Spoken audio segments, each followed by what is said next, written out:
Shriram Samarth. Number 9, ज्यांचा जन्म 9, 18 आणि 27 तारखेला ज्या लोकांचा जन्म झालेला आहे, असे लोकचा मूलांक हा 9 मानला जातो किंवा ज्यांचा भाग्यांक 9 आहे. 9 अंक म्हणजेच मंगळ प्रभावित असतो. 2026 हे वर्ष 9 अंकवाल्यांसाठी कसं असणार आहे पाहू अगदी थोडक्यामध्ये. हा अंक मुळातच एक ऊर्जावान अंक मानला जातो आणि बरोबरच हे वर्ष म्हणजे सूर्याची अशी एक वेगळी ऊर्जा आहे.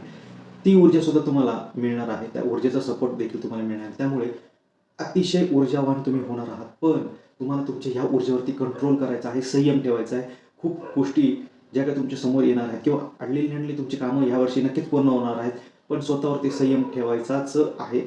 अन्यथा अतिघाई संकटात जाईल, अशा गोष्टी होऊ शकतात. तर कंट्रोल करायचा आहे, स्वतःच्या रागावरती कंट्रोल करायचा आहे, स्वतःच्या इगोवरती तुम्हाला हा कंट्रोल करायचा आहे.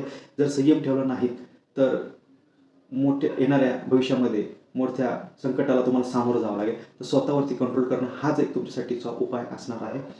कारण तुमचे पहिली जुनी जी काही पॅटर्न होते ते पॅटर्नसुद्धा यावर्षी तुमचे मोडीत निघणार आहेत. निर्णय घेताना घाई करू नका, संयमाने पुढे चला, कोणत्याही चुकीचे मार्ग करू नका. सकारात्मक दृष्टिकोन आणि संयम जर तुम्ही ठेवला तर नक्कीच यावर्षी तुम्ही उत्तम तुमची प्रगती करू शकता. फक्त तुम्हाला उपाय काय करायचा आहे, स्वतःवरती त्या रागावरती इगोवरती कंट्रोल तर करायचाच आहे आणि बरोबरच तुम्हाला उपासनाही करायची आहे. श्री हनुमंताची उपासना तुम्हाला करायची आहे. हनुमान चालीसा किंवा हनुमान तर कोणत्याही उपासना तुम्ही मंत्र साधना वगैरे केलं तर अतिशय उत्तम राहणार आहे. सुंदरकांडचा पाठ जर तुम्ही केला तर तोही अतिशय उत्तम राहील. लाल रंगाच्या वस्तू किंवा वस्त्र गरजूंना, गरिबांना किंवा गुरुतुल्य लोकांना तुम्ही दानधर्म हा करू शकता.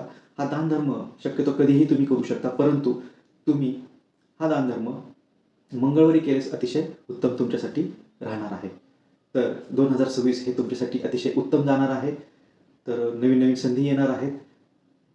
बरेच काही खूप चांगल्या गोष्टी घडणार आहेत. पण सकारात्मक, कारण कष्ट तुम्हाला करावं लागणार आहे, पण चांगल्या गोष्टींसाठी चांगले एफर्ट्स तुम्हाला घ्यावे लागणार आहेत. चुकीच्या मार्गाला न जाता तुम्हाला तो निर्णय घ्यायचा आहे. तर भेटूयात नवीन माहितीसह पुढच्या भागामध्ये. तोपर्यंत श्रीराम समर्थ.